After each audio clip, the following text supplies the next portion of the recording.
Hey, everybody, it's Teepa, and it's Saturday morning. And over the week, I finally came to a realization.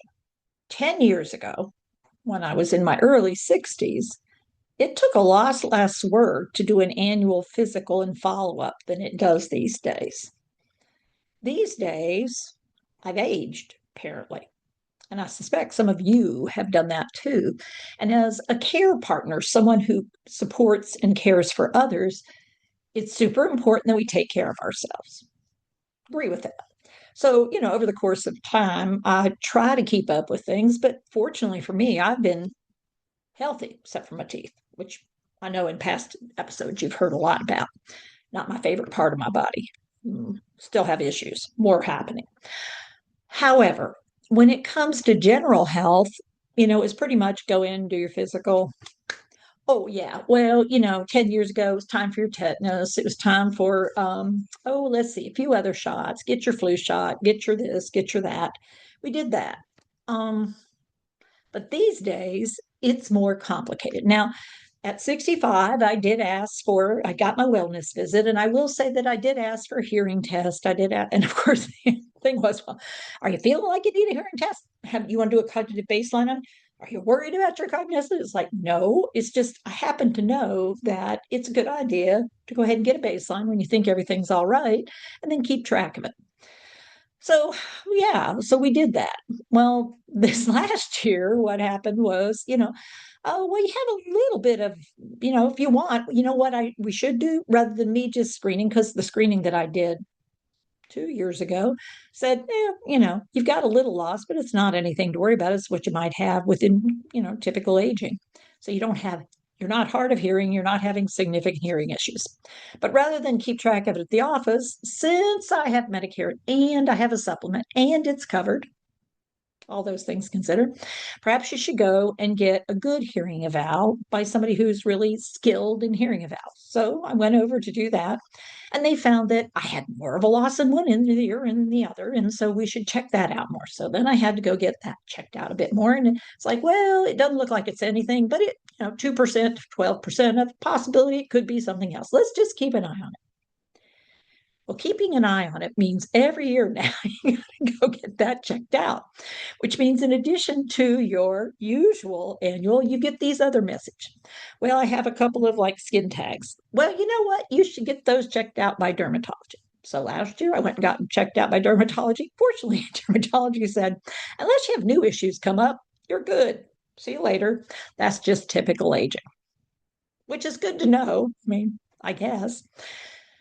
And then there was, it's just one thing, it's the other thing, but it seems, oh, my eyes. I have to get my eyes checked regularly because, I have those little cataract things and nothing else. That's all there is. Everything else is perfectly fine, except my vision is changing a little bit with increasing age. And yeah, that glare thing, it gets to be a bit of more of a problem. So I had to get new glasses this year, which I have gone in to get checked out, but they're not back yet. All of this to say, when you're a care partner and you're busy already, it just feels like, just let's add this, because not only do you have that you have to do the thing, well, then you have to set the appointments up, you have to do the follow-up, you have to go get, so this year I had to get shingles, I had to get my tetanus updated. I went ahead and did the COVID again because it'd been a while. I have the flu coming up before too long, but it hadn't been that long ago, so I have to get that back. They wanted to know if I like, so this messaging back and forth is interesting. I'm glad people are watching out and taking care, but I've got to say, wow, takes a lot more time. And then you got to look at the things that come in, and are they statements? No, that one is. Is this one about? Oh, this one's a bill. Okay, this one I do have to pay. The rest are just letting me know things.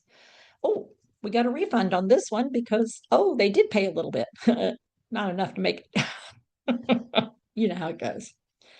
So doing this for yourself and doing it for someone else you care about gets to be a bit much. So figuring out how you're going to build in some health time, not just take care of what could be wrong, but isn't wrong, but needs to be checked out and evaluated. And then you've got to keep track of some things. And if you do need a medication, now you got to go get the medication. Then you got to get used to taking the medication. Oh, vitamin D. No, your vitamin D level is fine. Should I keep going? And then you have to write the note. Should I keep taking vitamin D or should I not? I'm laughing because it's easy to run into more than 5 to 8 things to try to keep track of. And when you have another person that you're doing it with too, is it any wonder care partners forget to take care of themselves and sort of let things slide? And if it's not broken, don't check it out because, hope that it holds out a bit longer. And this last week, I just sort of like came to the realization no wonder people are so like exhausted by the time they come to the cafe or they're tired before they even finish the day because it's a lot. Because not only do we have that, we also have, making arrangements for coverage, making arrangements. What if something happened to you suddenly? Are are things in place for somebody else to take over and sort of manage sort of for the long run? But what about the immediate? Is there something on yourself in your bag that says, if something happens to me, John is here and this is the situation, and call blank, the person next door, my daughter, whatever, she lives nearby, she'd be able to get there. Or, oh, there's nobody in town. Who do we know locally that could step up for the short run until somebody else can come? Things you don't spend a lot of time thinking about when both of you are relatively healthy. But when one of you may not be able to take on the role of care partner for the other, something to consider. Deep breath, let it go, but realize, wow, this is a lot more to this job than people talk about. And remember to look in the mirror. Oof, it's a hard thing to do at times. So, for all of you out there who are doing it, if you manage to get to the doctor to get an annual, congratulations. If you managed to go get whatever it was you were supposed to get checked out afterward and the blood work evaluated and you got to read your reports, more kudos. If you actually started enacting a health plan, not just a keep going plan, you earned a huge congratulations because it's not easy. And for those of you who are also dealing with other changes at the same time, we celebrate you. All right, everybody. Think of those around you who might be carrying heavier loads than shows and see maybe there's just one small kindness you could offer up, something little that would make your day brighter and theirs as well. Till next time, take care of yourself, take care of somebody you care about, maybe look around and see how you can lift a spirit. And I'll see you on the other side. Happy holidays for those of you who celebrate Easter or Passover. And for those of you who celebrate the coming of spring, yay, that too. All right, all. See you soon. Take care.